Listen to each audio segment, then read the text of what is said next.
Hello, artists! In honor of Read Across America and Dr. Seuss's birthday, our art lesson this week is going to be based on one of his famous illustrations from his story, If I Ran the Zoo. In If I Ran the Zoo, there was a young boy named Gerald McGrew who talks about that if he was in charge of the zoo, he would let all of the animals free and start all over again. This time, he would find the craziest animals he could to put in his zoo. And one of the animals that he talks about is called a tizzle-tuft Mazurka with a very tall furry neck. And he says that I would go to the African island of Yurka and bring back a tizzle-tufted Mazurka, a kind of canary with quite a tall throat. His neck is so long that he swallows an oat for breakfast the first day of April, they say. It has to go down such a very long way that it gets to his stomach the 15th of May.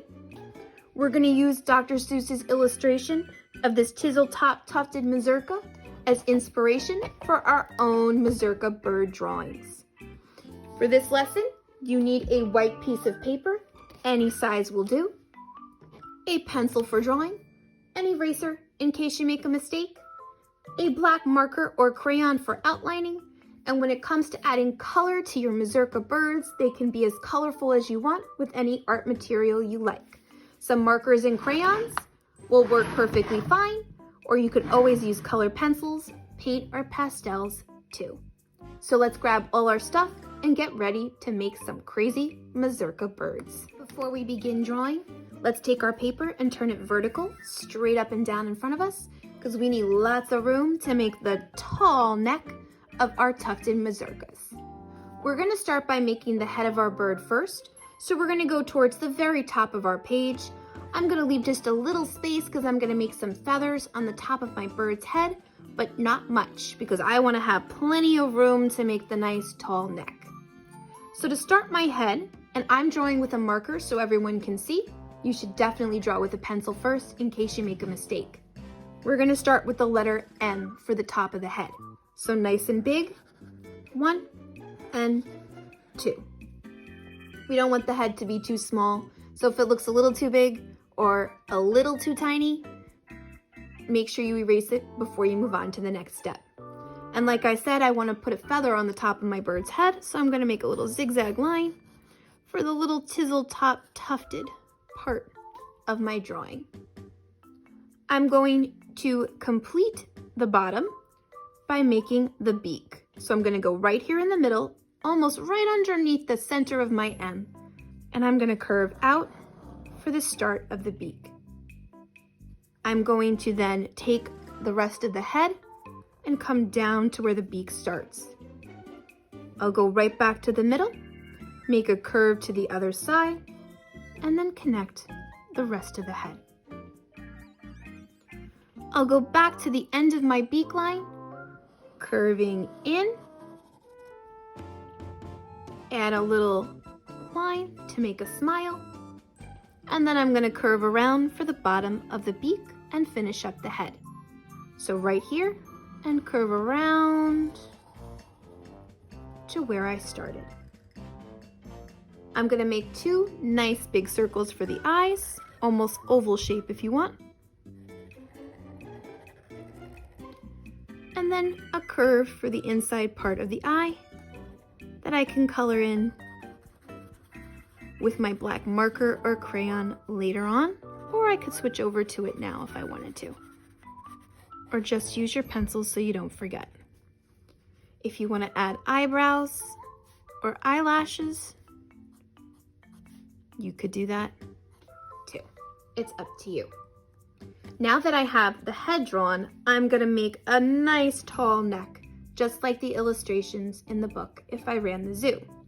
So right underneath, I'm going to start by making 2 curved lines that come out. And I'm going to connect them almost like I'm making a zigzag, in and out, in and out. That's my first one. Now I'm going to keep layering these little tufted furry pieces until I make my neck as long as I want. They don't have to be very big, because the neck was pretty thin in the illustration that we saw in the beginning. So one is going to go right underneath the next. And I'm going to keep going until I make it as long as I want the neck to be. Just remember, you still have to draw the body, so you do need to leave a little bit of space on the bottom. And it's okay if some of them are wider or some of them are shorter or longer. It's okay. If you think you have the hang of it, you could always stop and you could trace your head and then draw the rest of it with a black marker to save yourself some time. Or you could just wait to outline when you're all done. Now I'm gonna stop because I wanna have some room to make the body. So the body is gonna be a circle,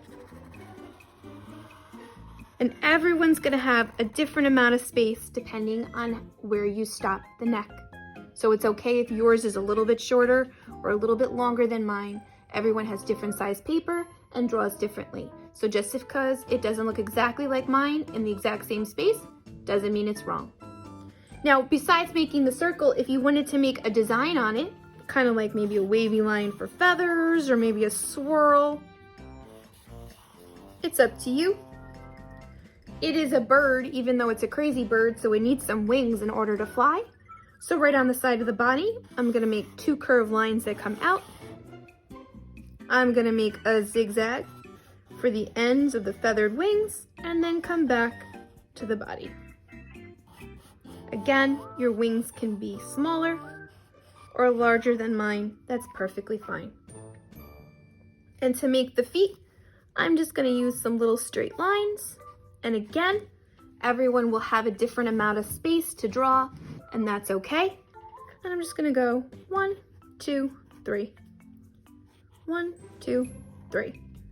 If you think you made your neck a little bit too long and you want more space for the body, you could always erase a few of your little tufted feathered spaces before you get to the body, and that's okay. If not, it's okay to have a small body and the small feet. It's all about the Mazurka's tall feathered neck. So for the background of my picture, I made something very simple.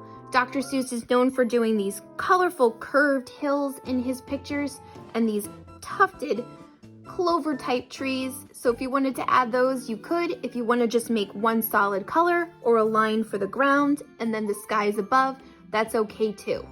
When it comes to coloring in your Mazurka birds, they can be as colorful as you want them to be. You can use markers, you could use crayons, you can even use colored pencils or paint if you like. Mix them up. You can pick whatever colors you want for your bird. I use markers and crayons for my finished one. Here's one where I didn't add the trees. I just made a colorful sky and some colorful hills. And then I made my bird as crazy colorful as I could think with all the purples and pinks and teals. You can get real creative when it comes to coloring your Mazurka birds. Use whatever materials you want, and you should definitely outline your drawings before you color because it'll make them stand out really great against all the colors that you add to your picture. Take your time with your work, have fun with making your Mazurkas, and I can't wait to see what they look like when they are done.